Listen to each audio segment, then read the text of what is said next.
Голем број на рекреативци од нашиот град од повеќе генерации ја користат пешачката патека, која започнува кај Бавчалукот и води до браната Градче, низводно по течението на Кочанска река. Ова е пешачката патека која започнува од Бавчалукот па се до браната Градче.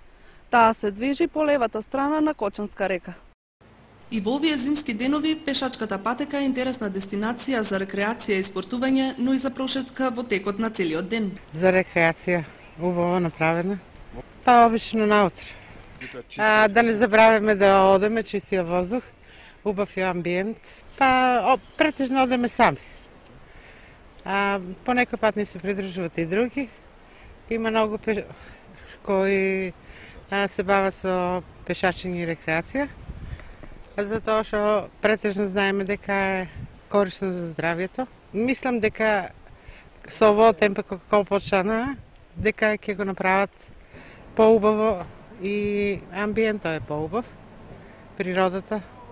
Со сопругата, пошто сме ние пензионери веќе, и го користиме пешачки опреми, тоа што е посигурно тамо, да се одат колку по асфалтниот дел, и тоа што тука е малце фреквенцијата по-друга. Све, и воздух, и водичката, дојдеме тука, напиеме се водичка од Бавчалуку, пошто збора дека е добра водата за пиење. Напиеме си, после се прошетаме и тоа ни останува на нас. На влезот на Бавчалукот веќе е обновена информативната табла